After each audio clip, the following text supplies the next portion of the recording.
In this episode, Scotty, do not look behind you. Globodox does not pay you for you to look behind you.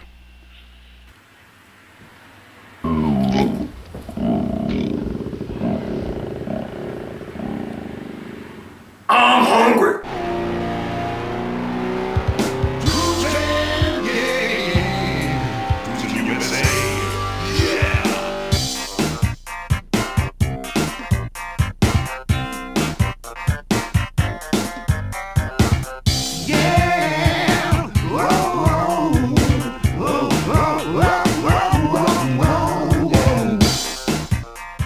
STOLTZFUS Meats presents to you Pennsylvania Dutch Scrapple! Pork scraps consisting of skin, liver, and trimmings, combined with cornmeal and buckwheat flour, formed into a solid congealed loaf. Scrapple is typically eaten as a breakfast food, and this dish is served with a bevy of secret spices to add a little kick to the start of your day. What the hell's all this crap? Oh, well, that's better. Thank God for cutscenes, huh? Damn, I live like a slob. So, what do we have here? STOLTZFUS Meats presents Pennsylvania Dutch Scrapple. Oh, this is gonna be a long one, isn't it? You ever see those old cartoons like where they put Popeye in the Arctic? Or even better, like the old Chilly Willy cartoons where the whole thing took place in the snow?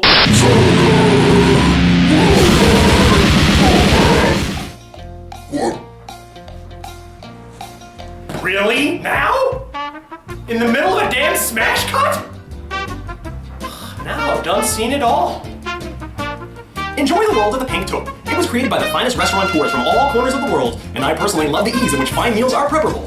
In a refrigerated tote, the approximate measurements of the finest ingredients are stored, with a helpful packet teaching you various, easy-to-follow ways to prepare over 500 different types of healthy, delicious meals comparable to those you'll find at the finest 5-star restaurants. If you like a particular meal, feel free to order it again, or try one from the suggestions tab when you return the totes. I am all thumbs in the kitchen, and even a dummy like myself can prepare these exquisite meals in typically less than an hour. How can you argue with that? This week's menu includes quaint yet queer quasi-quartered and quadruple quinoa quesadillas and quark quail quiche on quality quick bread. Joshua Jackson's Jerusalem jelly jackfruit jambalaya just gently jostled in Jarradale juniper jam with jars of jumbled jackfruit juice jujubes. Chicago chocolate chicory chive chicken cheesesteak with Chinese chickpea and cherry chili and chewy Chick-fil-A chorizo with chilled choke cherry chilchin. Xander Xavier's 6 excellent X-ray xenograph buxom waxed foxes and exoruses in a box with extracted zigua zakuti and extabentin and X-rated fusion. So what are you waiting for? Shop online at www.therealpinktoad.com and start making healthier choices today.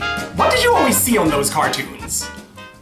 Dog sleds. You're familiar with dog sleds, aren't you? It's just a simple sled. It's usually got little wrapped up blankets and first aid supplies on it, drawn by about like 8 or 9 different Siberian huskies, and the guy would like have a whip and he'd go mush and he'd crack the whip on the dogs and he'd go sailing away.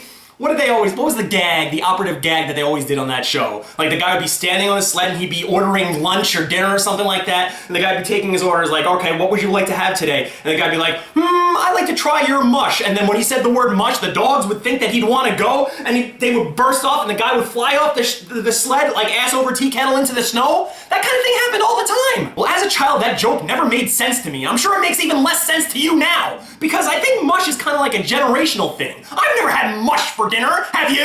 No one's heard of mush. I've never had mush, and in this day and age, I would be surprised if this is absolutely new information to all of you. Well, finally, your good buddy Hottie Scotty Pancake 603 is gonna scratch another one off the de-virginization list. This Scrapple is mush! Mush is a type of cornmeal pudding which is usually boiled in water or milk. It is often allowed to set or gel into a semi-solid, then cut into flat squares or rectangles and pan-fried. Who knew? That's what mush was all this time. Every time I heard the word mush, I just figure a big bowl with this big mound of like weird substance that looks like mashed potatoes. But no, this is actually a solid. It was liquid at one point, but it was kind of fused into a brick for your enjoyment. And it usually contains some form of meat. Usually it's beef or something like that. This one happens to be a pork scrapple. The ingredients are water, pork skins, pork livers, cornmeal, that's what holds it together, the buckwheat flour, seasoning, salt, spices, canola oil, and spice extractives. This will be my first time eating Scrapple, but this is definitely not my first experience with Scrapple.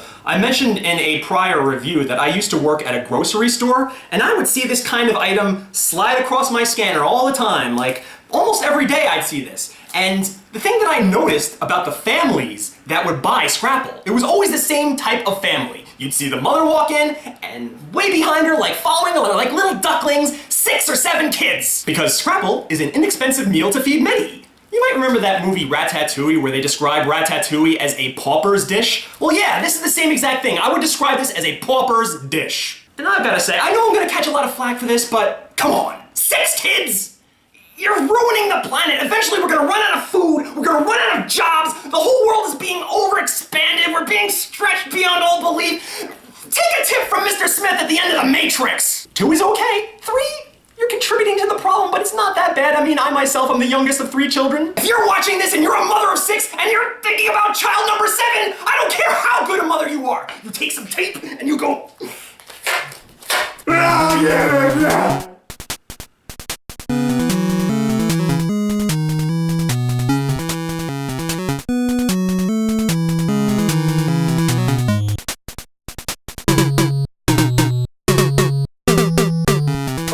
Yagami number 2, how nice it is for you to join me. Hey, what do you think about the new changes to the show, huh? You like my cutscenes?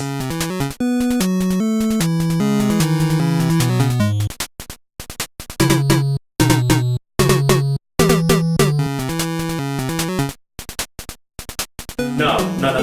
You see, you're doing it all wrong. For you to zip-zap into other places while you're in the middle of talking, it throws the continuity out of whack. You see, you figure, what is happening? Are you teleporting from place to place? Or are you staying in one spot and the background is changing around you? But then, ergo, how would I be reading your speech bubbles unless I as well am teleporting along with you? It's confusing to the audience and it doesn't make any narrative sense. Stand down, Light Yagami number 2, and let a master show you how it's done.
Well, Light Yagami number 2, what'd you think about that right there?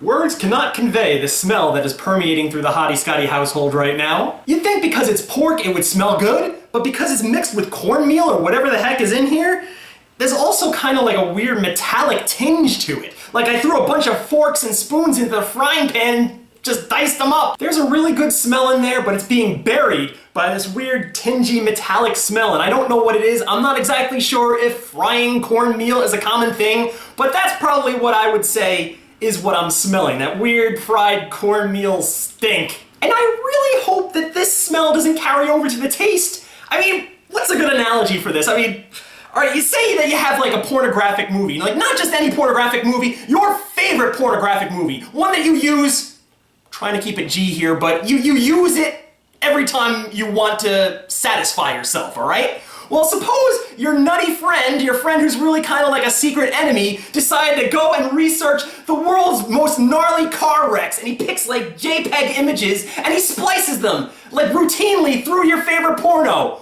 Will that porno work anymore for you?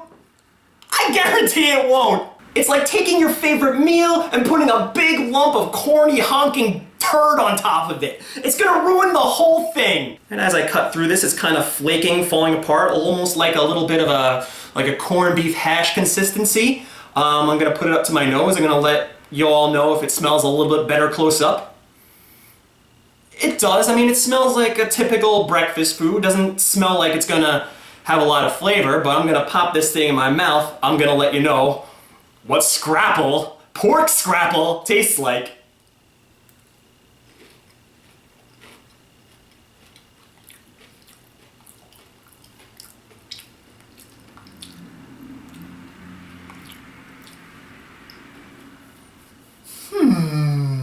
It's actually not bad. This is a decent alternative to corned beef hash. I know there's a lot of people who can't take the taste of corned beef hash, that it tastes too strong. Well, this is like corned beef hash nullified. The tastes have been lowered to a doable level for those of you out there who can't take extreme eating. And I definitely like the way I prepared it. I mean, I'm gonna give myself some brownie points there, because when you fry it, like put a little oil in the pan and then fry it, if you put it in just long enough, it gets those nice crispy edges. That's really, really good. As a matter of fact, like when you get like hash brown fries, you get like those little crispy pieces out there, you go for those first. I can picture a lot of people doing the same thing with this. It's really, really delicious. Got a very weird spice. This is a spice that I don't know if I would welcome this first thing in the morning, and they consider this scrapple a breakfast food. A little bit too spicy for the morning, for me at least. There's something about it that disagrees with me. I can't tell what it is. It might be the spice, or it might be the fact that there's liver in here. Now, pork and pork liver, there's a reason why they consider them separate ingredients, because they have very, very different everything, different tastes, different consistencies. It feels completely different in your mouth, and I think that might be screwing with the taste a little bit. Now, I'm speaking strictly as a novice here. Maybe you can't make cornmeal mush scrapple without some form of liver in it. But the more I eat this, the more I tend to think to myself, if you could somehow take that liver out, it would taste a little bit better. In fact, it might taste a lot better. It would taste more like pork and less like liver. And I don't know, when I think of pork, I think of things like bacon. That stuff's always more tantalizing to the taste buds than liver. Ugh. And if you read the ingredients on this package, you'll note that it contains, as one of its ingredients, spices. That's it, just doesn't specify what kind of spices, just spices. Let that float out in the ether there. What could it be? It could be oregano, it could be paprika, it could be someone chiseled somebody's flaky, crusty underwear and fiddled all that on there. It could be anything in the world. Why can't you specify what that is? Whatever it is, it's got a weird burning sensation in the back of my throat, and I'm not a fan of that either. So if I were to give Scrapple a Hoff rating, you know what? It's a lot better than I thought it would be. I'm gonna give it 3 Hoffs, because you can eat this, you know, any time of day as an aside. Like, I wouldn't make this my main dish of the day. I would definitely put this on the side with like some pancakes or like some bacon and eggs or some French toast, something like that, whatever floats your boat. This is actually, you know, meant to be an accoutrement to your main dish. And even though this gets a passing grade from yours truly, I'm about to say something that's gonna speak volumes. I am very, very hungry right now, and I have food sitting right in front of me. What am I going to do once the camera is turned off? I am going to go over there, by the trash, I'm gonna take my little fork and scrape this right into the trash, and I'm gonna go out and get me some McDonald's. And it's really a shame, because I had high hopes for this today. When I saw that the wicker basket over there had Scrapple for the first time, and I was like, oh boy, I was kind of like giddy with excitement, because a part of me thought, because it's pork and you know, how bad could it possibly be? I thought I was gonna find something definitely new to try. Something new that whenever I go to Pennsylvania town, I can order as an aside to my breakfast. But you know what? I'm not gonna blow steam where steam is not warranted. I'm not paid off by the STOLTZFUS company or whoever the hell makes this thing. I'm not gonna be like so many other YouTube shows out there who's just gonna, you know, put it in their mouth and say, it's delicious to everything they eat. Because this, my honest opinion, is just blah. If you put it on my plate, I would eat it. I probably wouldn't eat all of it.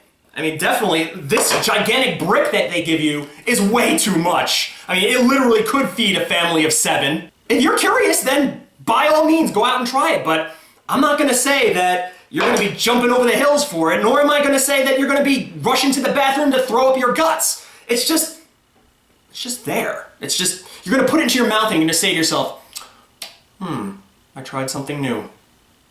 And trying something new shouldn't be that dull. It's your good buddy Hottie Scotty Pancake 603, the only guy on the internet who will tell you like it is. Staying until next time, where I once again answer the question, is it yuck, is it yum, or is it yuck or yum?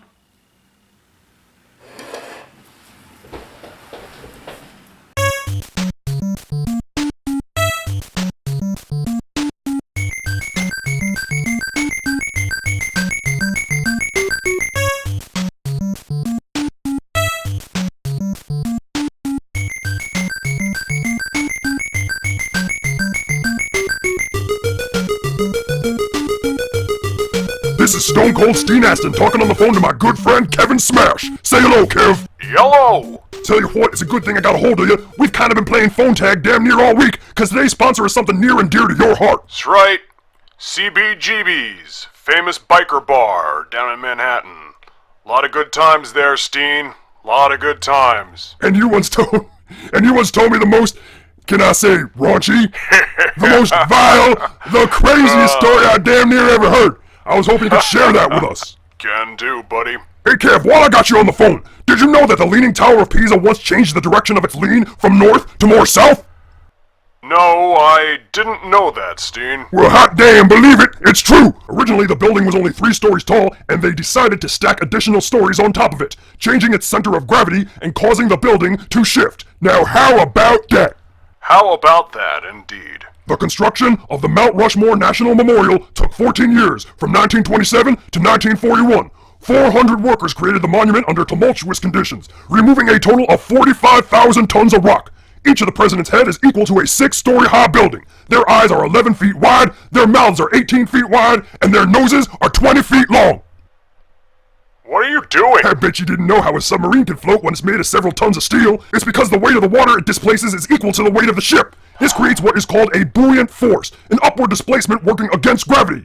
Hey Kev, you like hummingbirds?